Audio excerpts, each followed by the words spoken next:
أعوذ بالله من الشيطان الرجيم بسم الله الرحمن الرحيم الحمد لله رب العالمين والصلاة والسلام على رسوله الكريم وعلى آله وصحبه أجمعين. As always, it's a great pleasure to be with my very dear brothers and sisters from Strive UK. Not in person, but at least over Zoom. It's good to make this connection just before the blessed month of Ramadan. And so when Dr. Shaheen asked me, I accepted. I thought it'd be a good opportunity for me too to focus and reflect and make some preparation. It's very important that we prepare for something as blessed, as important an opportunity as Ramadan is.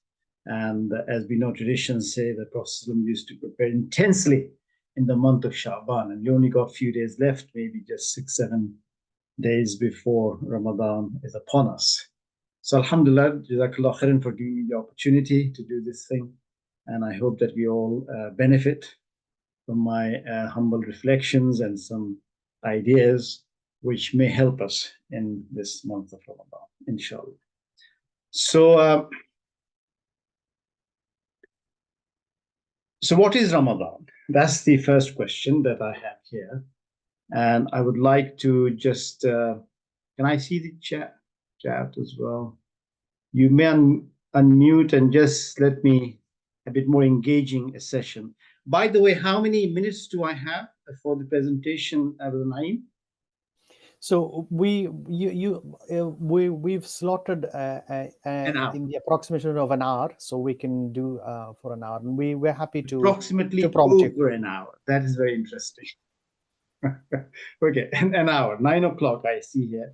Yeah. So you would we'll like to have some time before 9, so I close maybe 10 minutes before 9, or just 5 to 10 No, minutes. In no, case yeah, fine. Let's go until 9, and then we can take. yeah, no, we'll go until 9, and then immediately after we can do the Q&A. So we have enough time for that too. Okay, so I don't want to make it too long either. No, that's fine. And we tell people it's going to be 15 minutes, and people may Sure. actually already start switching off. So we will go as long as it remains interesting, inshallah. So, okay, so first question, why is Ramadan important? So I can see you can unmute and just say a word or two, or any idea that you have to this question. And I can read out if someone wants to type. So we've asked people to type out, because it could be a bit disruptive. Yeah, if they don't want to unmute and just say something. The thing is, it can get a bit disruptive because we're not very sure about background noises. That's why. Okay. So anything coming on the meeting chat? I can see the meeting chat. Yes, that's fine. Just move to the side. So the month of Quran, and it is month the month of Quran. It is the month of the Quran. I can see. Yes. Okay. To purify our life, it's important. An opportunity to purify our life. I like the idea. As from Sumaya says, it's a month. It's coming very quickly now. I'm losing it. Month of forgiveness, a month of reflection, a time for reflection, a month of forgiveness is there. And just one more, let me see. Remember those who are oppressed. Okay, some I think good ideas. That's interesting. Let me take the next question. Your experiences of Ramadan from previous year, the recent time, what have been your main experience? The month Allah revealed the Quran, a guidance, and that's something with previous question. The new question is your experiences. Anything on that?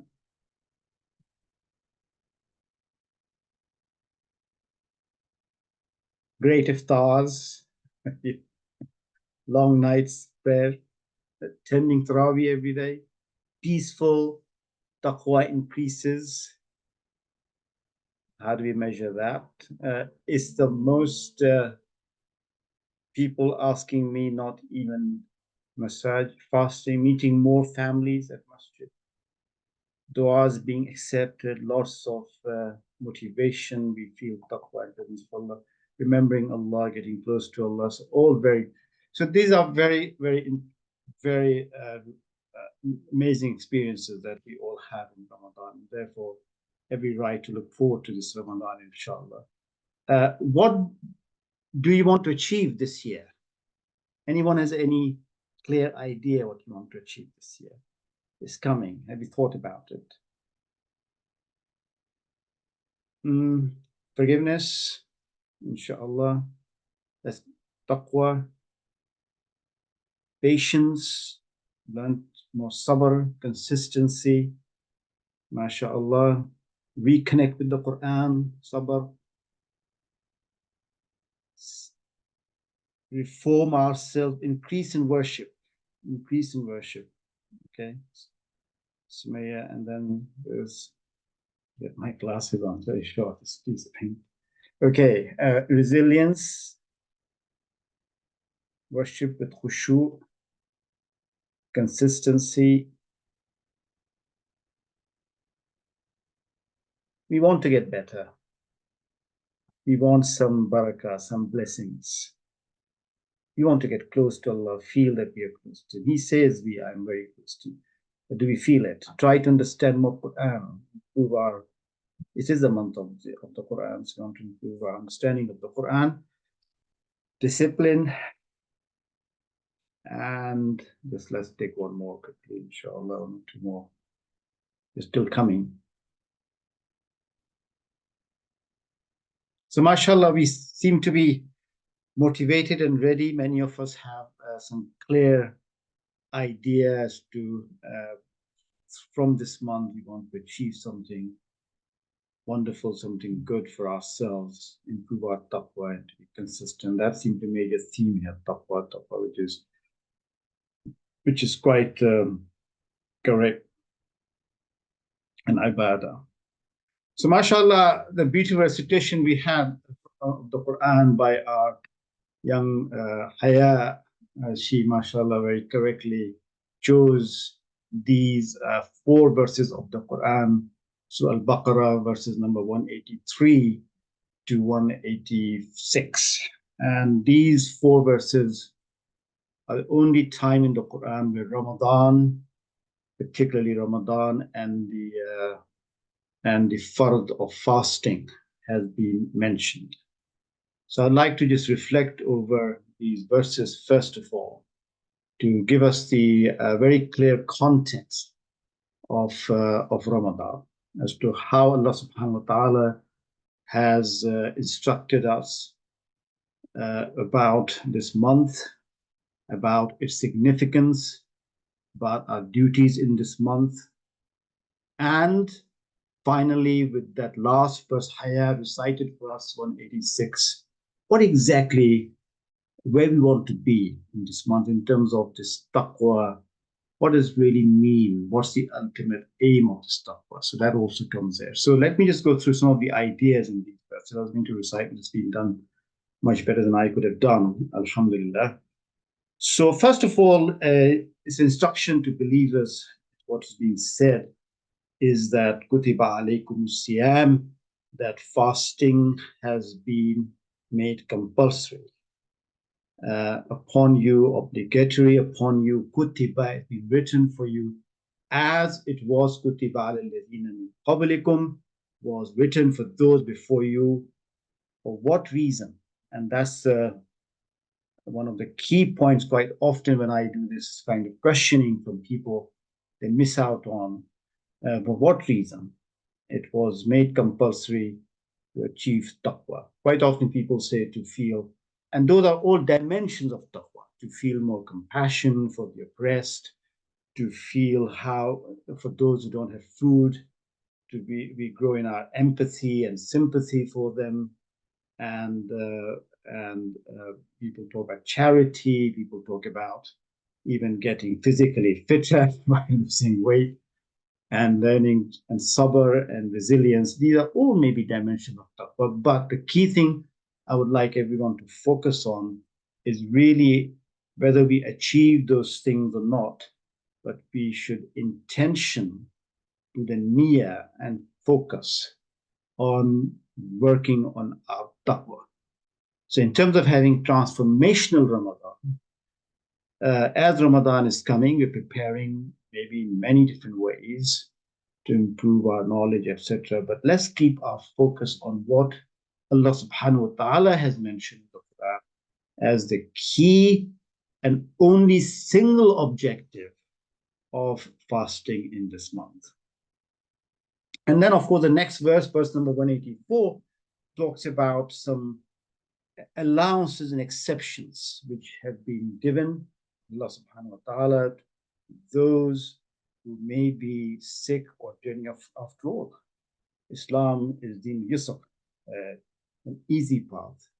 And if you look at all those things which have been prescribed upon ourselves, even when haram is being, prohibitions have been mentioned in diet and other things, Allah subhanahu wa ta'ala always provides exceptions and ease for those who may not be able and capable of doing that. In fact, if you focus on the 5 pillars of Islam, we will see that 2 of them are not even compulsory on those who do not have financial means. You know, we say 5 pillars obligatory in all Muslims.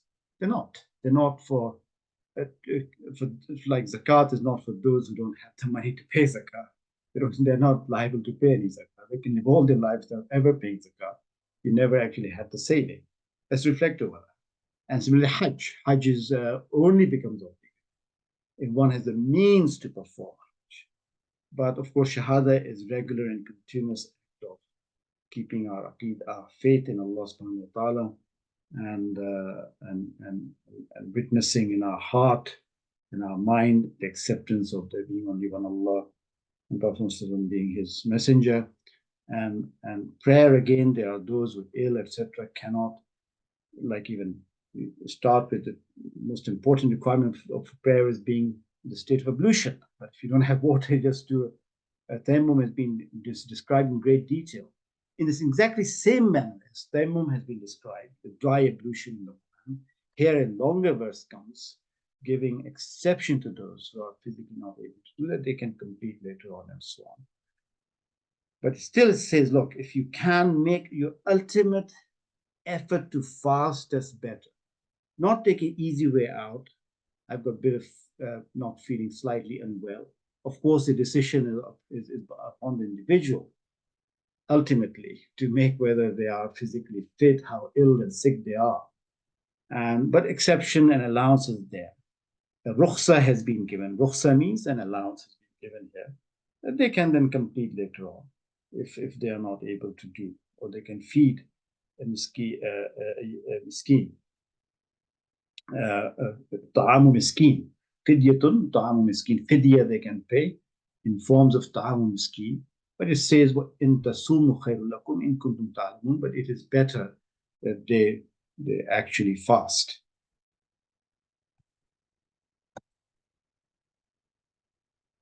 This slide has stopped. Let me see. Okay. Now comes the third verse, verse number 185, which actually answers the first question I asked, which again a lot of people miss out. That why Ramadan?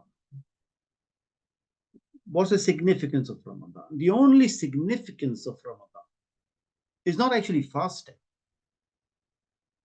Fasting is the response that has been taught to us, the believers, as how we should respond due to the significance of this month. And we already know the objective of fasting, which is to develop taqwa. So there's a connection between these 3 things. The Quran is a significance of this month. Okay? Because it's Shahru Ramadan alladhi unzila fihi al-Quran. This is the Shahru Ramadan, the month of Ramadan is alladhi, is the one unzila fihi al-Quran, in which Quran was revealed. And what is Quran? Hudal linnas, guidance not for just Muslims, not a book for Muslims. Hudal linnas, guidance for the mankind. وَبَيِّنَاتٍ مِّنَ الْهُدَى, and the most clearest of guidance, wal furqan, and the criterion by which right and wrong, success and failure is determined. فَمَنْ شَهِدَ مِنْكُمُ الشَّهْرَ فَلْيَصُمْ, and therefore, whoever finds this month, for this reason, because this is guidance for mankind, the big mission, big purpose is to bring the whole of mankind to the path of the Creator Allah subhanahu wa ta'ala. فَمَنْ شَهِدَ مِنْكُمْ, therefore whoever witnesses this month, فَلْيَصُمْ, let him or her fast in this month. Such a direct connection you can see between fasting, guidance, Quran, and Ramadan. So the time, the month in which it's been revealed, has been chosen for us to dedicate ourselves to develop the quality of taqwa through the activity of fasting, so that this guidance can achieve its purpose, which is to bring mankind to Allah subhanahu wa ta'ala. The more we reflect on what I've just said, these connections, more we'll be able to have, inshallah, a transformational, because this will set us in terms of the means and purpose will be connected correctly, so we can work upon ourselves to be what Allah subhanahu wa ta'ala wants us to be, to achieve His promises in this life and the life to come. And again, the allowances had been mentioned, but because different time, perhaps these verses were revealed, I don't want to go through all this fiqh. But what I would like to focus on is يُرِيدُ اللَّهُ بِكُمُ الْيُسْرَ وَلَا يُرِيدُ بِكُمُ الْعُسْرَ. So it is not about creating some difficulty for us. This idea that, hardship, abstinence, and difficulty is a purpose, that's not the point. Allah actually desires ease for us, and for that ease, He has sent the guidance. And to benefit from the guidance which creates ease for us in this life, makes life on this earth balanced, beneficial, successful, which is all about ease. This fasting has been prescribed as part of that whole bigger plan of achieving the qualities that we need to achieve.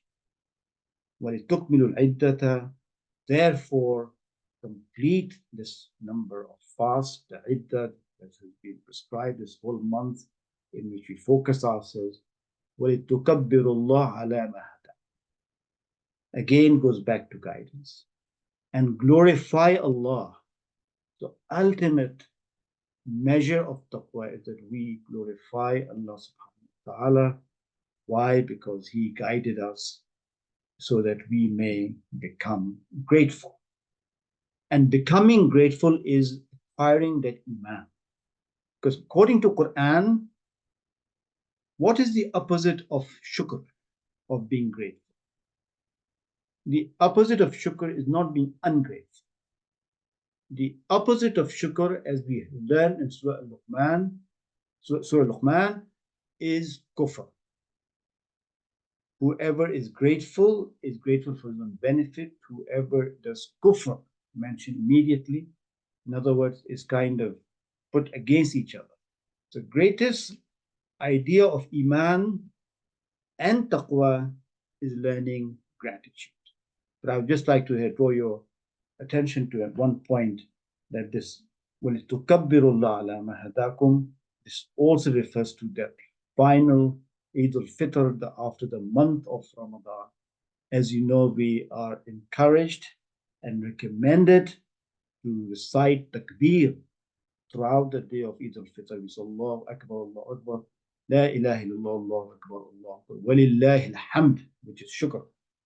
This Eid, the activity of Eid, becomes a thanksgiving day of glorifying Allah and giving thanks for being guided.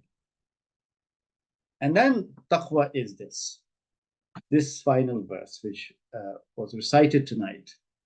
And if my servants ask you, we want to be, as many of you answered this question, what you want to achieve, you want to feel close to Allah, to get near to Allah. O Prophet, وَإِذَا سَأَلَكَ عِبَادِي عَنِّي إِنِّي قَرِيبٌ, I am indeed very near. I am very near you. أُجِيبُ دَعْوَةَ الدَّاعِ, we want to make our prayers and want to be heard. We want to connect to Allah through our du'as and our needs, our desire to be forgiven, our desire to achieve His blessing, His rida. He says, Ujibu da'wat al-da'i idha da'an. I do answer definitely. I hear and answer the prayer of the suppliant when he calls upon me. But then what we need to learn, and that's what taqwa is about, is that فَلْيَسْتَجِيبُوا لِي وَلْيُؤْمِنُوا بِي لَعَلَّهُمْ يَرْشُدُونَ. So let them listen, respond to my call. This call is come in the form of His instruction in the Quran. That path of guidance which Quran reveals, بَيِّنَاتٍ مِنَ الْهُدَى. Then let them respond to this clear guidance. And if they do that and believe in me and my promises, لَعَلَّهُمْ يَرْشُدُونَ, they will be rightly guided. So the word that has been used is kutiba alaykum siyam, and siyam and som is singular, siyam is seen as plural. But as ulama and scholars have described and have mentioned, in one way, the siyam is actually not, som actually itself comes from the root word, the masdar is siyam. It's not just plural, it's jama, of course, but it's also the masdar. And siyam is abstinence, not necessarily just abstinence from food and drink.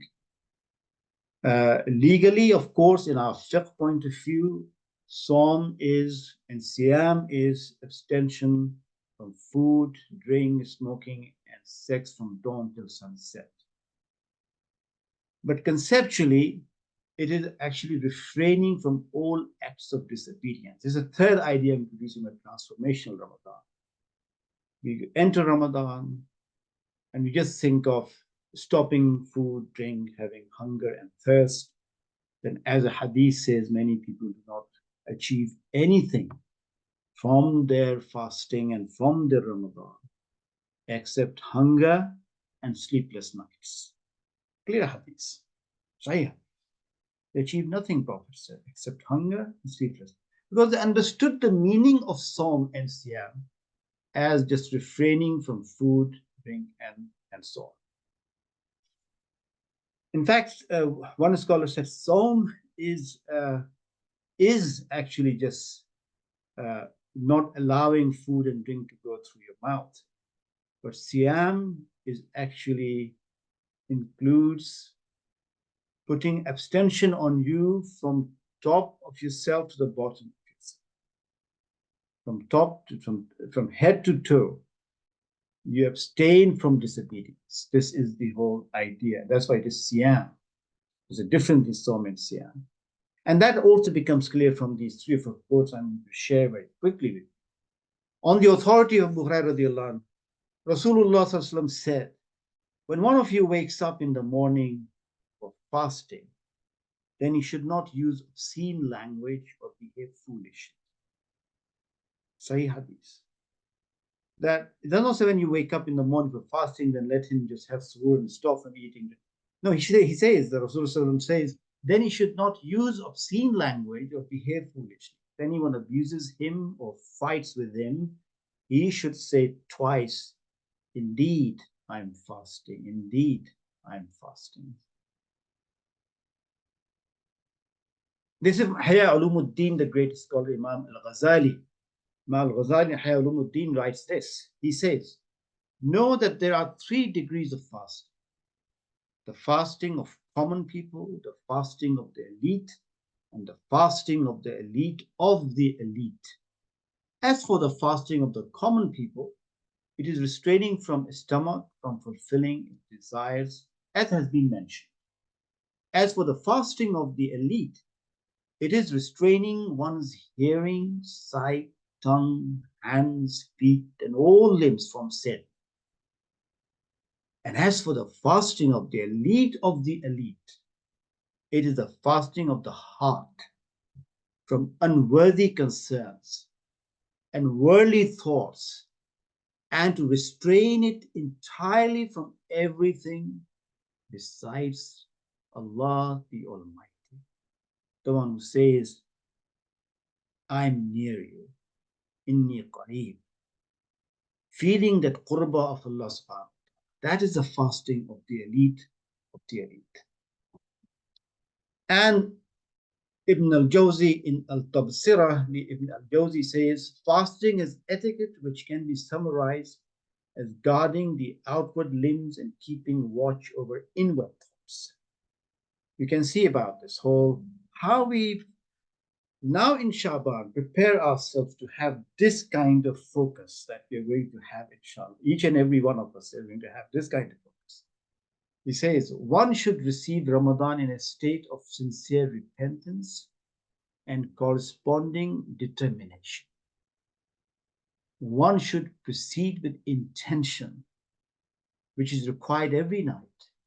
And one must necessarily be silent from speaking evil words and from backbiting, for he is not fasting who continues to eat the flesh of people. One should restrain his gaze from looking upon the unlawful, and he must be cautious from returning his sight again and again, even if it is lawful. So fasting is not just abstaining from this. When we actually bring ourselves to a month of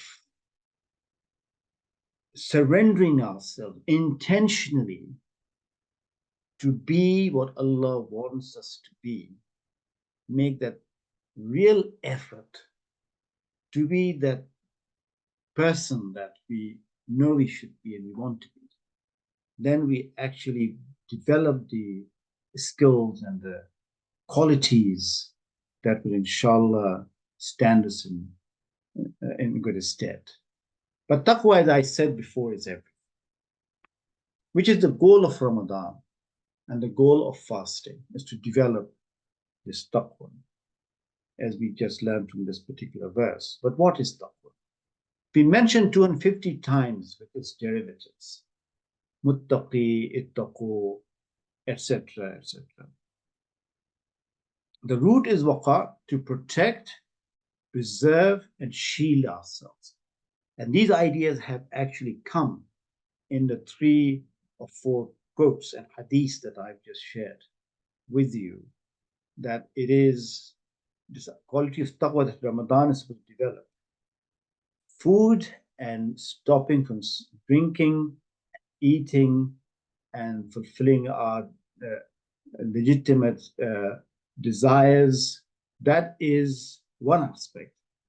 But actually taqwa is to, and why we do that from the morning dawn till sunset, that is to develop the spiritual muscles that is needed in life to protect and preserve and to shield. That's why it develops taqwa.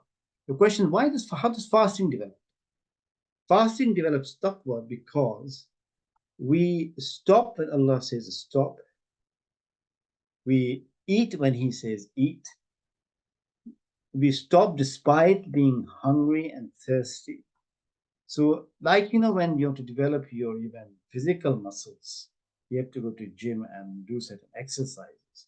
So this is that kind of exercise of conscience where we are getting more intense idea of obedience of Allah subhanahu and practice of it. That's how taqwa is developed through fasting.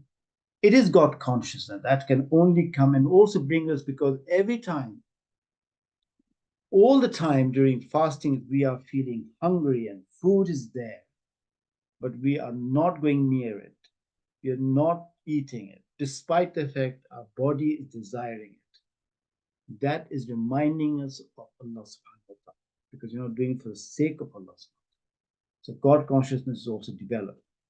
The awareness of God, the fear of God, because doing that will also bring His anger.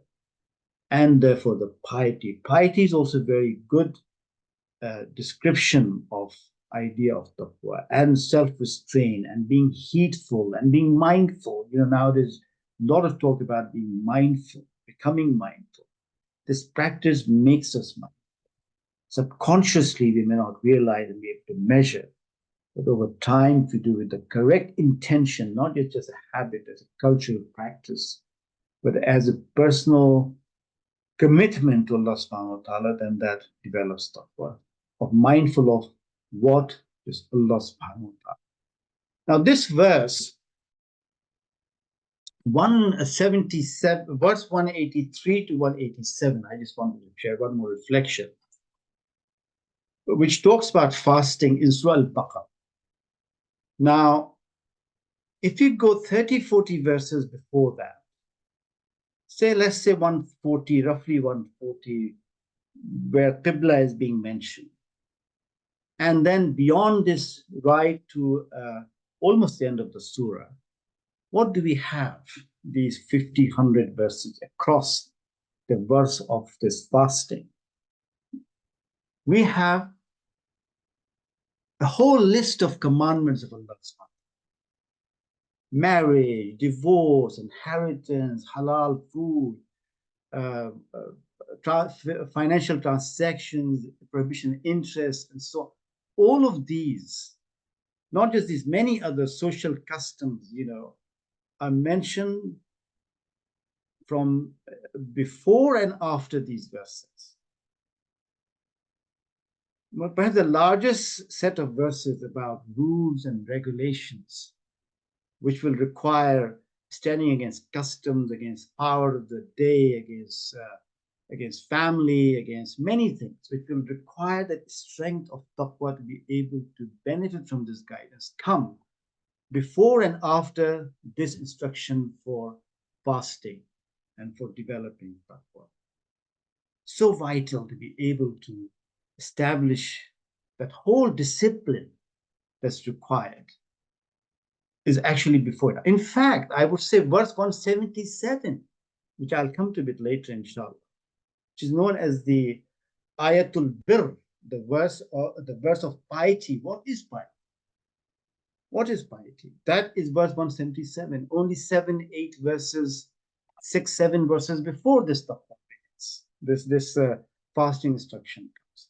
So piety has been described in 177, and then few verses later, we are being told to develop that quality of taqwa through this Ramadan and fasting and this whole clearest of guidance, Huda.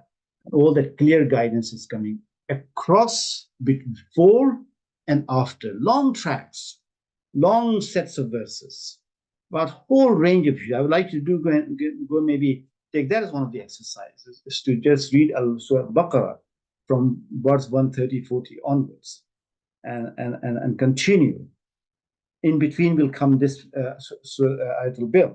And after that will come these verses about fasting. And after that, go and see what are the other verses which have been mentioned in the number of instructions where you have to fight and stand up against established customs, established rules, cultural practices, personal desires, stand against personal likes and dislikes, nafs, and so on and so forth, which we have to do to live an upright life of integrity, social integrity, moral integrity, financial integrity, compassion for humanity.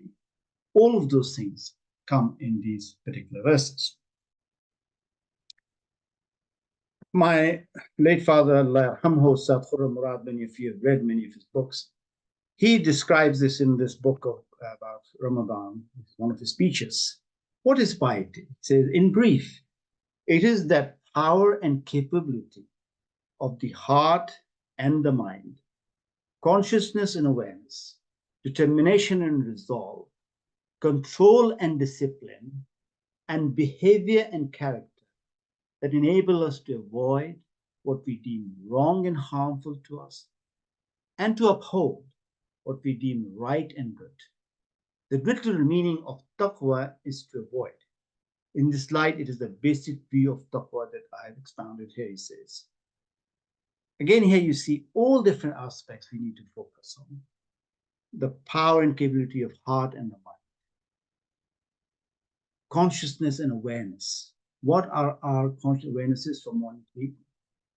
What is there in our mind and our heart as our main concerns and passion and our interests, our goals, our objectives, then determination and resolve, then control and discipline, and behavior and character. All of that actually connected to the idea of taqwa. And taqwa should shape all of those things, should affect and impact all of those things. And there's no guidance, as we know, without this guidance. In fact, just verse number Alif Lam Mim, ذلك الكتاب لا ريب فيه هدى للمتقين. This is the book in which there's no guidance, or there is no guidance that this is the book. Both meanings are there, but this is guidance for whom? For the muttaqin. هدى للمتقين. It is a guidance for the muttaqin. So taqwa is develops in us the person to be able to benefit from it. And the most honorable is the one with taqwa. And indeed, Allah loves the muttaqin. That's why we want to become muttaqin. But there's a description of taqwa, which has been, I'm sure you'll hear again and again many times. Umar radiallahu, when he mentions this great Sahabi, asked Ubay ibn Ka'b, what is taqwa? And when he described taqwa, he basically said, Ubay ibn Ka'b said, how do you travel along a thorny? Umar radiallahu replied, I roll up my garment and would tread to avoid being pricked by the thorns. So Ubay responded, this is taqwa. And brothers and sisters, this is the whole challenge in life. And that is, life is a thorny path. And we have a goal and a purpose to achieve the pleasure of Allah subhanahu wa ta'ala, to live by the path that He has, the straight path, Sirat Mustaqim, that He's chosen. But on that path, the way it has been laid for us, there would be distractions, there would be pulls, there would be deviations right in front of us. And we have to have that discipline, that resolve to be able to stay on course. Stay on course. And even if we fall, and we will fall, we will deviate, we will lose path now and then. We are forgetful. Adam alayhi salam was forgetful. He lacked resolve, as Quran says, our forefather. We did not find him any firm determination. This is the way Allah has created us. He said, all of you are sinners, and we would continue to commit sins. But the ability of taqwa is to be able to get up and continue, and get up and continue, do istighfar and continue. The one training that Adam al-Islam received in that whole training program is put into Jannah is how to get up after falling. Istighfar, tawbah. This is what Ramadan's one of the major aspects of Ramadan is. In fact, Ramadan, if we pass, Man Sama Ramadan Iman wa ihtisaba, one who has fasted in Ramadan Iman wa ihtisab, all his past sins would be forgiven. And it is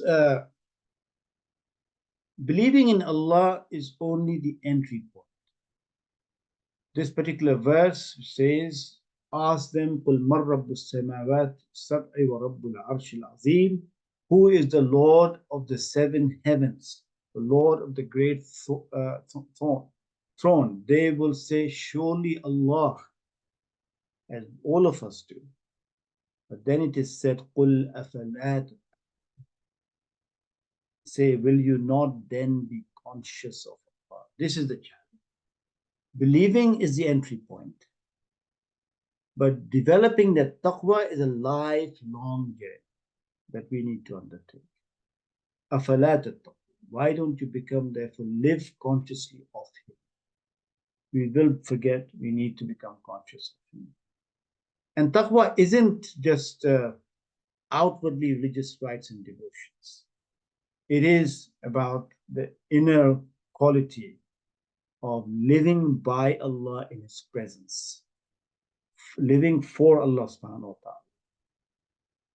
It is not our actions, as we said, some get nothing from fasting except sleepless nights and hunger. It is not the meat regarding sacrifice that is said. It's not the meat that reaches Allah subhanahu wa ta'ala, Surah Al-Hajj, not meat or the blood that reaches Allah subhanahu wa ta'ala, but it is a taqwa that reaches Allah.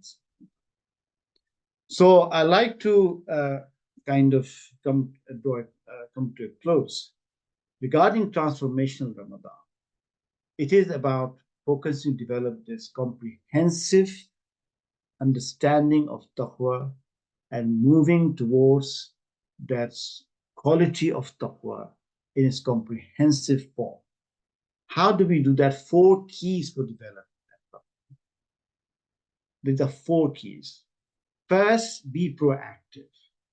The difference between a life of taqwa and life of no taqwa is this is one of the key differences. Life of taqwa is where we operate and bring our life to be lived proactively. So it happens even this very famous, and some of you might have read this book and must have heard about this book, The 7 Habits of Highly Successful People by Stephen Covey. He puts that as one of the first key habit of successful people. That is, they are not reactive but proactive. Most of our life we are reactive. Things we are chasing, things we are doing, we are reacting to society, to the world, to script given to us, what people say to us, make us angry, make us upset. And we live a lot of our life in reaction. But taqwa is that we move from that to living life proactively, where we are not centered on our habits, our weaknesses, our human frailties, our jazbat, our emotions, but we are more centered on what is right and wrong in the eyes of Allah subhanahu wa ta'ala. So that becomes not reacting to stimulus that only drives us. And that's why controlling this food and drink helps, because thirst and hunger is a kind of stimulus, a physical stimulus. But when we try to discipline that, we learn that idea of discipline. So when hadith says, when you get into quarrel and conflict during fasting, just say, I'm fasting, is teaching us that control of tongue is most important. And the most important thing that we need to learn to have transformational Ramadan, if in this Ramadan, we can just control our talk, our tongue, how we use and say what we say. That hadith says, one who believes in Allah in the last day, let him say something good, otherwise keep silent. One scholar said this hadith, which continues with 2 or 3 other instructions, is one of the key hadiths about Islamic ethics and morality. Key hadith about Islamic character and thought, which is, when you speak, if you believe in Allah and the last day, when we speak, we say either something good, we lift people up, we say something righteous, or something based on knowledge, or we keep quiet. Second key is to be aware. What we want to learn in this Ramadan is somehow this mindfulness, this continuous zikr and remembrance, that we bring the idea that we are always living in the presence of Allah subhanahu wa ta'ala. This khushu some sister mentioned earlier. And the qualities of Allah, we remind ourselves. The key qualities that He controls our everything. We get nothing that He has not decided to give us. And anything that we're not getting, because He has decided not to give us. Every breath that we're going to take will come by His command. We live the time He's written for us. Our risk, everything, we are dependent upon Him. We trust Him. We have tawakkul in Him, put our faith in Him. Tawakkul means take Him as thing which we cannot change and do it, leave it to Him to do for us. He can give us far beyond, his fadl. He can give risk beyond hisab, بغير حساب. يرزق من يشاء بغير حساب. This verse of Al Imran, قُلِ اللَّهُ مَالِكَ الْمُلْكِ, O our Lord, you are Malik al-Mulk, you are the Malik of all mulk, all power, controller of all power. تؤتي الملك من تشاء وتنزع الملك من تشاء وتعز من تشاء. All our dignity, respect doesn't come from other people, family members, society, boss, job, whatever. Everything, any izzat we are going to have is going to come from him, and nobody can disgrace us, nobody can give us any zillat to us except Allah. So this is the kind of living in the presence of Allah, in awe and love and complete trust in that we need to develop. And by having conscious salah and conscious tafakkur will help us with that. Third, I would say, is being just. Because very clear verse, يَعْدَلُ أَقْرَبُ لِلتَّقْوَى وَاتَّقُوا اللَّهَ إِنَّ اللَّهَ خَبِيرٌ بِمَا تَعْمَلُونَ. Be just, هُوَ أَقْرَبُ لِلتَّقْوَى. Justice is the aqrab, is the most nearest thing to God consciousness. Then says again, wattaqullah, be conscious of Allah. Inna Allah khabirun bima ta'malun. This knowledge that Allah knows whatever we do. Nothing can be hidden from Allah subhanahu. So we try to live a life of justice. Be just in all our relationships, our dealings, and our relationships with whoever and any and everybody we engage with, on any and every issue that we reflect on, we find the path of justice, even if it goes against ourselves, against our family, but as Quran says, stand for justice, even if it's against yourself. And fourthly, to become free. What does that mean, being free? Being free is that الذين ينفقون في السراء والضراء والكاظمين الغيظ والعافين عن الناس. That is a very beautiful picture of becoming free and being free. In this Ramadan, we free ourselves, being held back by grudges, by issues with people, by all the rubbish in which we dissipate our energy and our time. الذين ينفقون في السراء, those who spend في السراء والضراء. They spend when they are when they have and when they don't have, in ease and in hardship. In other words, they always spend, they always give. Become the givers, not one who expect, but one who focus on giving whatever they can give. Could be 2 minutes that we can spare and give to somebody, to say something good to that person.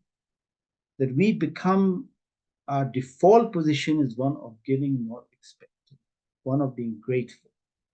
And any and everybody can give. That's why this verse is فِي waddar. Not just that tomorrow I'll give and I have this. Tomorrow I'll give when he does this to me, or she does this to me. They forgive me. They put me on this pedestal and high position. Then I'll do something. They respect me. They acknowledge me. All of this we need to free ourselves. Start by focusing on what can I do, give, and how can I benefit. And that we cannot do al-kadhimin al-ghayz without controlling our anger, wal-afina anin nas, and forgiving people. These are 4 keys for developing taqwa: being proactive, being conscious of Allah's presence, always establishing ourselves on the path of justice, and freeing ourselves. I've talked about and focus on this verse, Ayatul Bir, because this says, what is bir? Laysa al-bir.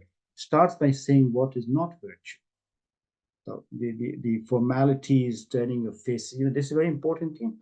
Even that it says that, it's not virtue that you turn your faces towards the east or the west. but virtue is one should sincerely believe in Allah and so on. And 7 things finally, 2 minutes I'd like to just draw upon and close here.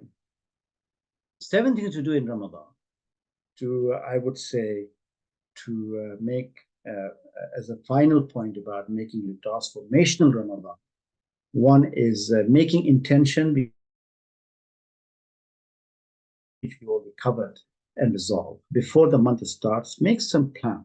Things we want to work on, we want to achieve. Any and everyone should look at what their strengths are, their weaknesses are, what are the things they want to work on, improve in knowledge, how we can become more conscious of Allah, how we can be free, as I said, how can I become more fair and just if you think we have been unjust and cruel, and how I can free for myself from things which don't matter, but things which matters at the end. All of these things, how I can become more self-sufficient, more independent, more trusting of Allah and His will, more accepting of Allah and what He has written for me. All of this. Looking at all of these things, we see what we can do and make a resolve to become that better person that Allah wants us to be. Secondly, get bonded with the Quran. This is the month, as you all answered the question beautifully. This is the month of the Quran.